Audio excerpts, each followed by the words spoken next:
عن أبي هريرة رضي الله تعالى عنه قال: أوصاني خليلي بثلاث: صوم 3 أيام من كل شهر، وصلاة الضحى، ولا أنام إلا على وتر. رواه أحمد.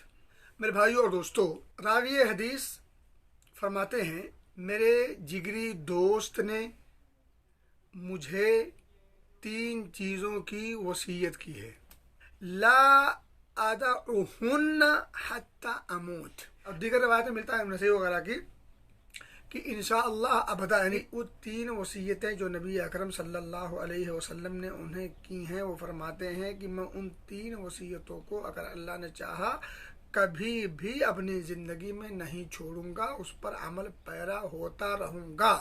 سب سے پہلا ہے صوم 3 ایام من کل شہر، ہر مہینے 3 روزہ رکھا جائے. پہلی وصیت 3 روزہ رکھنا ہر مہینے میں.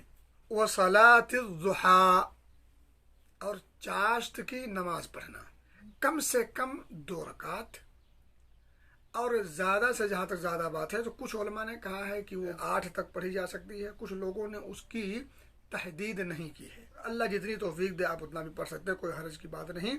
اور اس کا جو ٹائم ہے، جب سورج مکمل نکل جائے اس کے 15 منٹ کے بعد سے لے کر کے جو زوال کا وقت ہے، یعنی ظہر کا وقت جہاں شروع ہوتا ہے، اس سے 15 منٹ پہلے تک.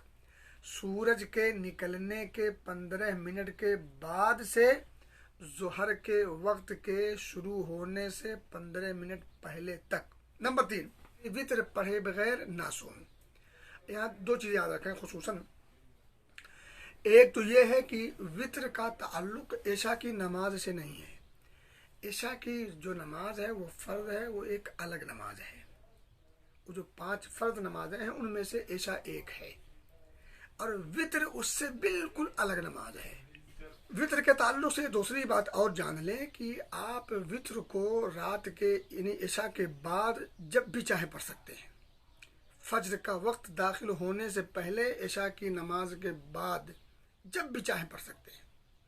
افضل وقت رات کے آخری حصے میں ہے، البتہ رات کے ابتدائی حصے میں عشاء کے بعد، یا رات کے درمیانے حصے میں، یا رات کے آخری حصے میں، جب اللہ آپ کو توفیق دے تب پڑھ سکتے ہیں.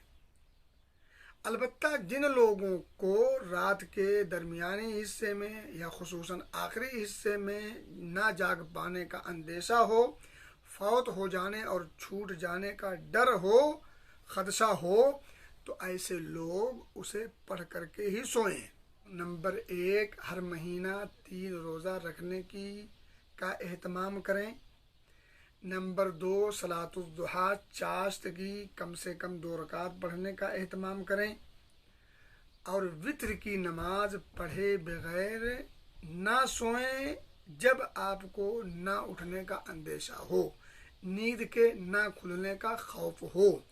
البتہ قیام اللیل کرنے کی توفیق اور سعادت اگر نصیب ہے تو پھر اسے رات کے آخری حصے میں پڑھنے کی کوشش کریں، کوئی حرج کی بات نہیں ہے.